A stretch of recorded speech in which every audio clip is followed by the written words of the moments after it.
अस्सलाम वालेकुम dear students, कैसे हैं आप सब। मैं हूं गुलाम साहब का फिजिक्स टीचर। आज बेटा जी हम जो टॉपिक डिस्कस करेंगे वो हमारे पास टॉपिक है चैप्टर नंबर 4 से। और चैप्टर नंबर 4 से जो हम टॉपिक डिस्कस करेंगे उसका नाम है एनर्जी। आइए बगैर टाइम वेस्ट किए हम एनर्जी को डिस्कस करते हैं। एनर्जी की डेफिनेशन को डिस्कस करने से पहले मैं आपको एक छोटी सी एग्जाम्पल देता हूँ। अक्सर मैं अपनी जो फिजिकल क्लास है उसके अंदर मैं बच्चों को ये एग्जाम्पल जरूर देता हूँ। बेटा हमारे पास लेट्स सपोज अगर आपने खाना ना खाया हो, ब्रेकफास्ट, लेट्स सपोज अगर आप ये लेक्चर अगर दोपहर में सुन रहे हैं, अगर आपको दोपहर सुबह ब्रेकफास्ट ना मिला हो और शाम को भी आपको जो प्रीवियस रात है उस वक्त भी आपको डिनर किसी भी वजह से ना मिला हो, तो क्या आप इस वक्त बैठ के अच्छी तरह फुल एनर्जी से लेक्चर ले सकते हैं? या दूसरे अल्फाज में मैं ये कहूं कि क्या मुझे ब्रेकफास्ट भी ना मिला हो और प्रीवियस डिनर भी ना मिला हो और दोपहर का खाना भी ना मिला हो प्रीवियस, तो इस वक्त दोपहर के अंदर क्या मैं कोई लेक्चर अच्छी तरह फुल एनर्जी से डिलीवर कर पाऊंगा? आपका आंसर होगा सर बिल्कुल भी नहीं कर पाएंगे। हमें क्यों नहीं कर पाऊंगा बच्चे? एक्चुअली होता ही है बेटा कि हमारे पास हमें कोई ना कोई काम करने के लिए हमें एनर्जी रिक्वायर्ड होती है, ठीक है। और अगर वो एनर्जी नहीं होगी वो हम कैसे काम परफॉर्म कर पाएंगे? इन शॉर्ट हम ये भी कह सकते हैं कि किसी भी काम करने की या काम परफॉर्म करने की एबिलिटी को हम एनर्जी कहेंगे। अगर हम मेरे पास लेट्स सपोज मैंने खाना खाया होगा तो मेरे पास वो काम परफॉर्म करने की एबिलिटी होगी। अगर वो एबिलिटी होगी तो मैं काम परफॉर्म करूंगा, जब मैं काम परफॉर्म करूंगा तो वही काम परफॉर्म करने की एबिलिटी को एनर्जी कहते हैं। अगर मैं खाना नहीं खाया होगा तो मेरे पास एबिलिटी है ही नहीं कि मैं कोई ना कोई काम परफॉर्म कर सकूं, पढ़ा सकूं या पढ़ सकूं या लेक्चर तैयार कर सकूं। तो एज इट इज कि हमारे पास सिंपल काम परफॉर्म करने की एबिलिटी को हम क्या कहते हैं? एनर्जी कहते हैं। आइए हम डेफिनेशन प्रॉपर वर्डिंग कहते करते हैं। The ability of body to do work, कि किसी भी काम करने की एबिलिटी को हम क्या कहेंगे? एनर्जी कहेंगे। और मैकेनिकल एनर्जी की बेटा फर्दर दो टाइप्स हैं। एक हमारे पास जो टाइप है वो हमारे पास है काइनेटिक एनर्जी, जिसको हम मोस्टली डिनोट करते हैं के ई से, और दूसरी हमारे पास है पोटेंशियल एनर्जी, जिसको हम डिनोट करते हैं पीई से। अब ये जो काइनेटिक एनर्जी है इसको हम फर्दर डिटेल के साथ अभी डिस्कस करेंगे और ये पेपर में एज अ लॉन्ग क्वेश्चन भी आ सकता है, ये आप मार्क कर लीजिएगा। आइए हम देखते हैं कि काइनेटिक एनर्जी क्या होती है। काइनेटिक एनर्जी के लिए आप एक वर्ड याद रख लीजिएगा कि मोशन।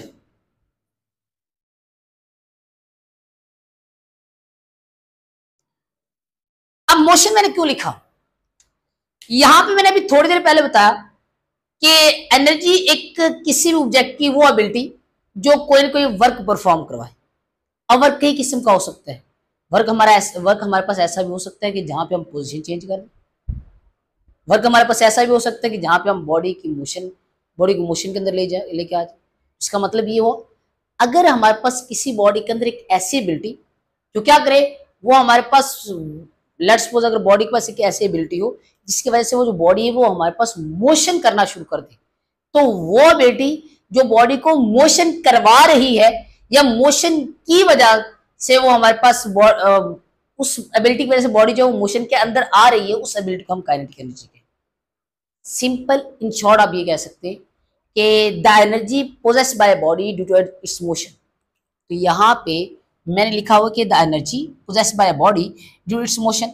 ए बॉडी की ऐसी एबिलिटी जिसकी वजह से जो बॉडी है वो मोशन करवाती है, उस एबिलिटी को, उस एनर्जी को हम क्या कहेंगे? काइनेटिक एनर्जी कहेंगे। बड़ा काइनेटिक एनर्जी की हमारे पास जो एग्जाम्पल होगी वो हम ये कह सकते हैं, एग्जाम्पल में हम इसकी एग्जाम्पल देंगे अ मूविंग कार। जो हमारे पास मूविंग कार होती है उसके पास भी जो एनर्जी होती है बेटा वो हमारे पास काइनेटिक एनर्जी होती है। अगर ये शॉर्ट क्वेश्चन में आ जाए तो आपने सबसे पहले डेफिनेशन लिखनी है, फिर उसका फार्मूला लिखना है, और फार्मूला हमारे पास होता है हाफ एम वी का स्क्वायर। और ये मेरे पास है शॉर्ट क्वेश्चन के लिहाज से। अब अगर मैंने ये फार्मूला ड्राइव करना हो तो मैं ड्राइव कैसे करूंगा? तो ड्राइव करने के लिए बेटा आपने काम ये करना है, आपने कंसिडर करना है कि आपके पास एक कार है, ये चीज लिखी है आपने एक्सप्लेनेशन में, consider a car whose mass m and moving with a constant speed. एक कार जो है वो हमारे पास कांस्टेंट स्पीड के साथ मूव कर रही है एक रोड के ऊपर, ठीक है। अब होता ये कि आप काम ये करते हैं कि आप इस कार का जो इंजन है वो इंजन कर देते हैं अचानक से स्विच ऑफ। जैसे आप इसे स्विच ऑफ करेंगे तो उस वक्त क्या होगा, उस वक्त सिंपल ये होगा कि जो कार है, कार का जो इंजन जो फोर्स लगा रहा है बॉडी को आगे की तरफ मूव करवाने के लिए, वो तो फोर्स बंद हो जाएगी, खत्म हो जाएगी।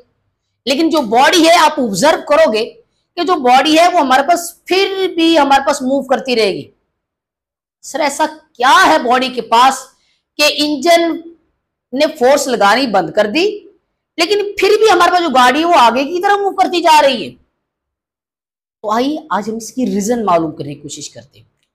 मैंने लिखा सबसे पहले कि consider a car moving with a constant speed on a road, if the car engine is switch off. जैसे हम कार इंजन स्विच ऑफ करते हैं, इट कवर सम डिस्प्लेसमेंट या सम डिस्टेंस बिफोर स्टॉपिंग, कि जैसे आपने यहाँ पे कार का जो इंजन है वो आपने बंद किया, लेकिन जो कार है वो हमारे पास ऐसा नहीं कि यहाँ पे वो रुक गई है, बल्कि यहाँ पे वो हमारे पास मूव करती हुई इधर से इधर की तरफ चलती जा रही है। इसका मतलब फिर ये हुआ कि बॉडी के पास एक एबिलिटी थी, जब मैंने कार का इंजन स्विच ऑफ कर दिया तो बॉडी को जो इंजन ने फोर्स अप्लाई करनी थी वो तो खत्म हो गई। तो फिर इसका मतलब फिर ये हुआ कि बॉडी के पास उस वक्त भी एबिलिटी थी कि बॉडी क्या करती, बॉडी हमारे पास उस बॉडी क्या करती है, जो ऑब्जेक्ट है वो हमारे पास एक वर्क परफॉर्म करता और वर्क परफॉर्म करके बॉडी को मोशन के अंदर रखता। अब याद रखिएगा कि जब गाड़ी हमारे पास यहां पर पहुंची तो ये गाड़ी है, गाड़ी और रोड, गाड़ी के टायर और रोड, इनके दरमियान फोर्स ऑफ फ्रिक्शन थी। Force of friction simple motion को अपोज करती है। अगर अपोज करती है तो गाड़ी इस डायरेक्शन में जाना चाह रही है तो फोर्स किस डायरेक्शन में लगेगी, फोर्स बिल्कुल इसके ऑपोजिट डायरेक्शन में लगेगी। तो आपने याद रखना है बेटा, सिंपल याद रखना है कि हमारे पास ये जो बॉडी है, बॉडी के जैसे आप स्विच इंजन का स्विच ऑफ करेंगे तो बॉडी जो है वो हमारे पास वर्क डन करेगी। किस चीज के लिए, वो हमारे पास इसको आगे की तरफ मूव करवाने के लिए वर्क डन करेगी। तो उसके लिए क्या लगानी पड़ेगी, उसके लिए उस कार को लगाना पड़ेगी एक फोर्स, और वो फोर्स हमारे पास कितनी लगानी पड़ेगी, वो उतनी लगानी पड़ेगी जितनी फोर्स ऑफ फ्रिक्शन होगी, क्योंकि उस कार ने हमारे पास रोड के ऊपर जो फोर्स ऑफ फ्रिक्शन उसको ऊपर ओवरकम करना है। जब वो उतनी फोर्स लगाएगी तो हमारे पास क्या होगा, वो कार करेगी यहां से डिस्प्लेसमेंट कवर। और याद रखिएगा कि जब भी हम बॉडी के ऊपर फोर्स लगाते हैं और वो क्या करे, वो डिस्प्लेसमेंट कवर करे, तो वहां पे क्या होता है, वर्क डन होता है। और हमारे पास जैसे मैं स्विच ऑफ करूंगा तो ये जो बॉडी है वो हमारे पास आहिस्ता आहिस्ता स्लो डाउन होनी शुरू हो जाएगी, और एक ऐसा टाइम आएगा कि जो बॉडी है वो हमारे पास क्या आ जाएगी, रेस्ट के ऊपर आ जाएगी। अगर बॉडी रेस्ट के ऊपर आ जाएगी तो उसकी जो फाइनल वेलोसिटी है वो हमारे पास क्या हो जाएगी, 0। तो यहाँ पर मैंने लिखा हुआ है as long as it is moving it is doing work done against force of friction, कि जैसे आप स्विच ऑफ करते हो तो जो बॉडी है वो हमारे पास आगे मूव करती जा रही एबिलिटी थी जिसको वो यूज करते हुए वो कर रही थी वर्क डन। और वर्क डन कैसे कर रही थी, अगेंस्ट फोर्स ऑफ फ्रिक्शन, जिसकी वजह से वो क्या कर रही थी, डिस्प्लेसमेंट कवर कर रही थी। और कुछ देर बाद बॉडी कहां पे आ गई, रेस्ट के ऊपर आ गई। अगर रेस्ट के ऊपर आ गई तो ये बॉडी का फाइनल पॉइंट है, तो फाइनल पॉइंट के ऊपर बॉडी की जो वेलोसिटी है वो हमारे पास क्या होगी, 0 होगी। अब यहाँ पे मैंने लिखा है कि magnitude of force of friction, कि यहाँ पे जो फोर्स ऑफ फ्रिक्शन है उसका जो मैग्नीट्यूड होगा वो कितना होगा, वो होगा हमारे पास स्मॉल एफ। कि बॉडी के ऊपर जो फोर्स ऑफ फ्रिक्शन लग रही है वो कितनी लग रही है, स्मॉल एफ। फोर्स को वैसे हम कैपिटल एफ से डिनोट करते हैं, लेकिन यहाँ पे हम फोर्स ऑफ फ्रिक्शन को डिनोट करने के लिए हम स्मॉल एफ डिनोट लिख रहे हैं। अब कहते हैं कि हमारे पास जब ये बॉडी यहाँ से यहाँ तक मूव करके जाएगी उस वक्त वो जो डिस्टेंस कवर करेगी उस डिस्टेंस को हम डी कहेंगे। यहाँ पर मैं लिखा हो कि the distance travelled by body before coming to rest, work done by car against friction, कि जब हमारे पास कार वर्क डन कर रही होगी अगेंस्ट फ्रिक्शन तो वर्क डन वो होगा हमारे पास W is equal to F into d. F हमारे पास फोर्स ऑफ फ्रिक्शन है और D हमारे पास डिस्प्लेसमेंट है, कि ये हमारा फोर्स ऑफ फ्रिक्शन है जो हमारे पास गाड़ी के ऊपर लग रही है और ये D जो डिस्प्लेसमेंट है। अब इन दोनों की वजह से जो वर्क डन होगा वो क्या होगा, F मल्टीप्लाई बाय D। अब ना हमारे पास याद रखना है कि यही जो वर्क डन है जो हमारे पास बॉडी परफॉर्म कर रही है उसको फर्दर मोशन करवाने के लिए वही हमारे पास हमें अपेयर होता है एज अ काइनेटिक एनर्जी। याद रखना कि कोई भी बॉडी जो हमारे पास वर्क डन करती है मोशन परफॉर्म करवाने के लिए, वो हमारे पास वर्क डन बॉडी के अंदर एक काइनेटिक एनर्जी बन के जाहिर होता है। तो यहां पर मैंने लिखा है कि the ability of body, body की वो ability to do work, work करने की, फॉर मोशन, मोशन के लिए, इज इट्स काइनेटिक एनर्जी, वो उस बॉडी की क्या होगी, काइनेटिक एनर्जी। अगर काइनेटिक एनर्जी होगी तो इसका मतलब है कि वर्क डन किसके बराबर है, काइनेटिक एनर्जी के बराबर है, क्योंकि हमारे पास जो हम वर्क डन परफॉर्म करेंगे वही तो काइनेटिक एनर्जी बन के यहाँ पे क्या होगा हमें शो। एक्सप्लेनेशन आइए हम करते हैं इसकी मैथमेटिकल डेरिवेशन। अब मैथमेटिकल डेरिवेशन में मैंने लिखा है कि जो वर्क डन है वो किस फॉर्म में अपेयर होता है, काइनेटिक एनर्जी के फॉर्म में। तो वर्क डन का भी हमने फार्मूला पढ़ा, f d is equal to kinetic energy, और यहां पे मैं लिख रहा हूं के ई। बेटा आपने इस इक्वेशन को नाम दे देना equation number 2, sorry equation number 1। As we know that कि according to Newton first law of motion, sorry second law of motion, तो हमें क्या बताता है, force is equal to M A. अगर मैंने यहाँ पे एक्सलेशन का फार्मूला निकालना है तो एम यहाँ पे क्या हो रहा है, मल्टीप्लाई, इधर आएगा तो डिवाइड, तो क्या बनेगा, A is equal to F over M. अब ये मेरे पास निकल गया एक्सलेशन का फार्मूला। यहाँ पे मैंने आपको बताया कि जैसे हम इंजन का स्विच ऑफ करते हैं तो बॉडी की हमारे पास जो स्पीड है वो आहिस्ते आहिस्ते डिक्रीज होना शुरू हो जाती है। अगर बॉडी की स्पीड डिक्रीज होना शुरू हो जाती है तो वहां पे इसका मतलब ये कि वहां पे एक्सेलरेशन पैदा होगी, क्योंकि वहां पे वेलोसिटी के अंदर, स्पीड के अंदर चेंज आ रहा है। लेकिन इस चेंज कैसे आ रहा है, वेलोसिटी का डिक्रीज हो रहा है। जब भी वेलोसिटी डिक्रीज होती है तो वहां पे जो एक्सेलरेशन आते हैं वो नेगेटिव आते हैं। तो मैंने लिखा कि as car is moving slow down, जैसे जो हमारे पास मूविंग कार है वो स्लो डाउन होगी तो वहां पे जो एक्सेलरेशन आएगी वो क्या आएगी, नेगेटिव आएगी। अब उस एक्सेलरेशन का जो फार्मूला होगा वो हमारे पास होगा A is equal to F over M, और साथ में लगा दूंगा माइनस का साइन। यहां पर माइनस स्मॉल एफ में इसलिए लगा रहा हूं तो यहाँ पे जो वो फोर्स हमें दे रहा है इस केस के अंदर फोर्स ऑफ फ्रिक्शन दे रहा है। ये तो मैंने जनरल फार्मूला लिखा है एक्सल एफ का, f is equal to m में। लेकिन यहाँ पे जब मैं इस केस की बात करूंगा तो इस केस के अंदर जो फोर्स लग रही है फोर्स ऑफ फ्रिक्शन लग रही है, तो यहाँ पर मैं स्मॉल एफ डिनोट करूंगा। अपने ये जो इक्वेशन है इस इक्वेशन को आप नाम दे दीजिए, इक्वेशन नंबर 2 का नाम दे दीजिएगा। अब हम यूज करेंगे by using third equation motion. Third equation motion क्या है हमारे पास, 2as is equal to v f का स्केयर माइनस वी आई का स्केयर। अब यहाँ पे इस इक्वेशन के अंदर कितने वेरिएबल्स हैं, इस सारे वेरिएबल्स के हमने वैल्यू निकाल ली। अब यहाँ पे देखें सबसे पहले तो मेरे पास आता है एक्सेलरेशन। एक्सेलरेशन की जो वैल्यू होगी वो हमने ऊपर निकाली है माइनस एफ ओवर एम। दूसरा हमारे पास क्या आता है एस बेटा डिस्टेंस कवर्ड, जो बॉडी डिस्टेंस कवर करती है यहां से यहां तक वो हमारे पास क्या है, डी है। आ जाता है फाइनल वेलोसिटी। तो यहां पे इस केस के अंदर जो फाइनल वेलोसिटी है वो हमारे पास कितनी होगी, आपको मैंने यहां पर बताया था जब बॉडी हमारे पास रेस्ट के ऊपर आ जाती है, क्योंकि फाइनल पॉइंट के ऊपर बॉडी क्या आ जाएगी, रेस्ट के ऊपर, क्योंकि बॉडी हमारे पास ऐसा होती कैसे टाइम आएगा उसकी स्पीड कम हो जाएगी, जीरो हो जाएगी। तो फाइनल वेलोसिटी यहाँ पे क्या होगी, जीरो। और लास्ट पॉइंट इसका याद रखिएगा, इसकी इनिशियल वेलोसिटी क्या होगी। याद रखिएगा जब बॉडी हमारे पास यहाँ से मूव करती हुई आ रही है तो उस वक्त उसकी स्टार्टिंग में जो उसकी वेलोसिटी है वो हमारे पास क्या वी है। यहाँ पे मैं क्या लिख दूंगा, वी लिख दूंगा। अब आपने काम क्या करना है, आपने ये जो सारी वैल्यूज हैं वो आपने इस इक्वेशन नंबर 3 में पुट कर देनी। मैं इस इक्वेशन नंबर 3 को नेम दे देता हूँ इक्वेशन नंबर, चलिए यहाँ पे इक्वेशन नंबर भी 3 बन रहा है, तो इक्वेशन नंबर 3 पुट करें तो इक्वेशन नंबर 3 के हमारे पास क्या है, हमारे पास 2as, ए की जब ए की वैल्यू पुट करेंगे, ए मेरे पास यहाँ पे मैंने क्या निकाला था minus f over m, s के किसके बराबर था डी, तो यहाँ पे मैं डी लिख देता हूँ। आगे क्या था वी एफ का स्केयर, तो वी एफ हमारे पास क्या है जीरो, यहाँ पे मैं जीरो का स्केयर। आगे क्या आता है माइनस वी आई का स्केयर, तो वी आई हमें क्या दी गया वी, यहाँ पे वी का स्केयर बन जाएगा। अब ये माइनस इन सारों के साथ मल्टीप्लाई होगा तो ये बनेगा minus 2f d divide by m, zero square minus v square, zero के अंदर से अगर मैं वी स्केयर माइनस करूंगा तो आंसर आएगा माइनस वी का स्केयर। ये बेटा माइनस इस माइनस के साथ कैंसिल आउट। अब पीछे ये एम यहाँ पे डिवाइड हो रहा है, इधर जाएगा तो मल्टीप्लाई हो जाएगा, तो पीछे क्या रह जाएगा 2fd इंटू एम वी का स्केयर। वो मल्टीप्लाई हो रहा था, इधर जाएगा तो क्या हो जाएगा डिवाइड हो जाएगा, तो ये क्या बनेगा, ये बनेगा f d is equal to half m v का स्क्वायर।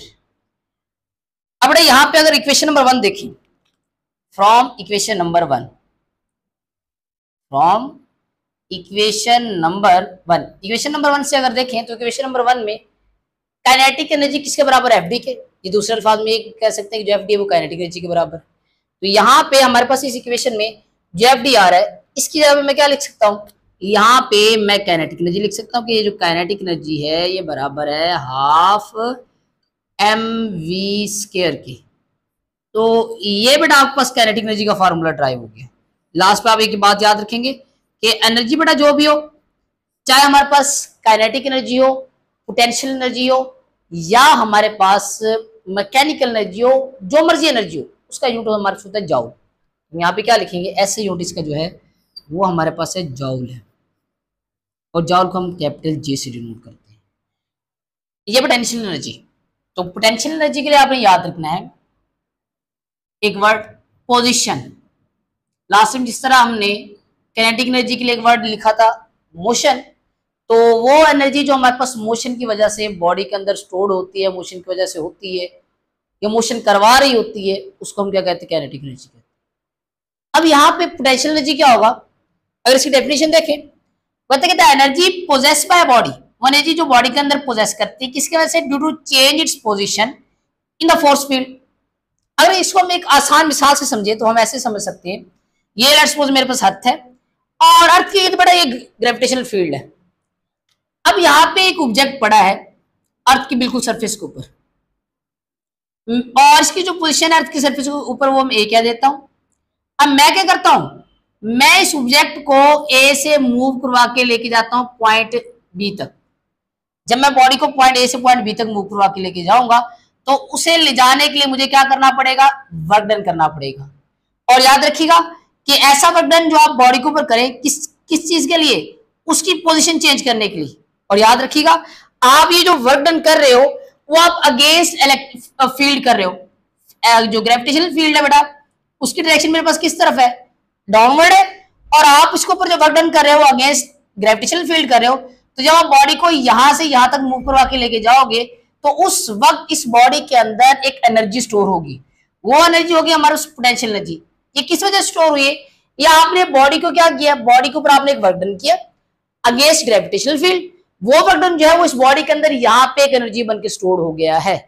याद रखिएगा कि बॉडी के अंदर हमारे पास जो पोटेंशियल एनर्जी है जो वो उतनी ज्यादा स्टोर होगी जितनी आप उसके ऊपर ज्यादा वर्क डन करेंगे पोजीशन चेंज करने के लिए। तो यहाँ पे मैंने भी डेफिनेशन यही लिखी है कि वो एनर्जी जो बॉडी की पोजीशन चेंज करने की वजह से स्टोर होती है अगेंस्ट फील्ड, तो ऐसी एनर्जी को हम कहते हैं पोटेंशियल एनर्जी।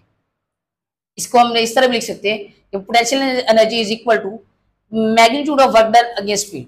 वो हमारे पास वर्क डन का मैग्नीट्यूड जो फील्ड के अगेंस्ट हो वो हमारे पास पोटेंशियल एनर्जी बनकर स्टोर होता है, जैसे कि मैंने यहाँ पे भी आपको बताया। अब यहाँ पे इसकी फर्दर दो टाइप्स आती हैं, दो नहीं वैसे तो काफी सारी आती है, लेकिन हम यहाँ पे सिर्फ दो डिस्कस करेंगे। एक ग्रेविटेशनल पोटेंशियल एनर्जी डिस्कस करेंगे। ग्रेविटेशनल पोटेंशियल एनर्जी सिंपल ये कि the energy possessed by body due to the gravitational field, मतलब ये कि जब भी बॉडी हमारे पास ग्रेविटेशनल फील्ड के अंदर अपनी पोजीशन चेंज कर रही होगी तो उस वक्त उसके पास जो एनर्जी स्टोर्ड होगी या चेंज होगी या बनेगी उसको हम कहेंगे ग्रेविटेशनल पोटेंशियल एनर्जी कहेंगे। तो ग्रेविटेशनल को हम जी और आगे ये पी आगे ई, जी का मतलब ग्रेविटेशनल, पी का मतलब पोटेंशियल, ई का मतलब एनर्जी, इसका फार्मूला होता है mgh। और इन शॉर्ट हम अक्सर ये भी कहते हैं कि ऐसी एनर्जी जो हमारे पास हाइट की वजह से इस बॉडी में स्टोर होती है उसको हम ग्रेविटेशनल पोटेंशियल एनर्जी कहते हैं। और नेक्स्ट आता है elastic potential energy. Let's suppose एक बॉडी है, एक स्प्रिंग है, उसके ऊपर आप फोर्स लगा के उसकी पोजीशन चेंज कर दें। जैसे चेंज करेंगे तो जो स्प्रिंग है वो स्ट्रेच पोजीशन के अंदर आ जाएगी। या आप क्या करें, आप बॉडी के स्प्रिंग के ऊपर फोर्स लगा के उसको कंप्रेस कर दें, तभी पोजीशन चेंज आ जाएगी, पोजीशन चेंज हो जाएगी। अब अगर आप स्प्रिंग को जब आप छोड़ेंगे तो स्प्रिंग जो है वो वापस अपनी असल पोजीशन की तरफ जाने की कोशिश करेगा। तो इसका मतलब ये है कि स्प्रिंग के पास एनर्जी स्टोर्ड थी तो वो हमारे पास उस एनर्जी के जरिए पीछे जा रहा है। अगर एनर्जी ना होती तो क्या स्प्रिंग जाता? तो इसका मतलब ये है कि जब भी आप बॉडी के ऊपर वर्क डन करते हैं तो वर्क डन के नतीजे में बॉडी के अंदर पोटेंशियल एनर्जी स्टोर होती है और उस पोटेंशियल एनर्जी को यूज करके वो फर्दर आगे पीछे मूव करता है। यहाँ पर भी जब भी आपने बॉडी को यहाँ से यहाँ तक मूव करवा कर लेकर गए थे तो उस वक्त बॉडी के अंदर पोटेंशियल एनर्जी स्टोर हुई थी। अब हुई है या नहीं हुई, इसको आप जानने के लिए आप क्या करेंगे, बॉडी को अलाउ करेंगे, छोड़ेंगे इस पॉइंट बी से। जैसे छोड़ेंगे वो बॉडी जो है वो हमारे पास डाउनवर्ड मूव करेगी। अगर ये डाउनवर्ड मूव कर रही है, इसका मतलब बॉडी के अंदर पोटेंशियल एनर्जी स्टोर्ड है। अब यहाँ पर भी मैंने लिखा कि the energy possessed by body in a spring due to the stretch और कंप्रेस स्टेट। बॉडी की कंप्रेस और स्ट्रेच स्टेट के अंदर हमारे पास जो एनर्जी स्टोर होती है उसको हम इलास्टिक पोटेंशियल एनर्जी कहेंगे। और उस इलास्टिक पोटेंशियल एनर्जी का जो फार्मूला होगा उसको हम वैसे देखा जाए तो हम इससे डिनोट करें E P E, elastic potential energy. उसका फार्मूला होगा हाफ 1/2 के एक्स का स्क्वायर। ये बेटा हमारे पास पोटेंशियल एनर्जी था। और उम्मीद करता हूँ बेटा आपको ये जो एनर्जी वाला टॉपिक है वो बहुत अच्छी तरह क्लियर हो गया होगा। अगर फिर भी आपको समझने में कोई भी कंफ्यूजन है कहीं पर भी, और आप विदाउट एनी हेजिटेशन आप कमेंट सेक्शन के अंदर आप कमेंट करके पूछ सकते हैं। अगर आपको मेरी वीडियो या मेरा लेक्चर बहुत अच्छा लगा है तो आप अपने चैनल को सब्सक्राइब भी करें, लाइक भी करें और बाकी अपने दोस्तों के साथ भी शेयर करें। बेटा नेक्स्ट लेक्चर तक अल्लाह।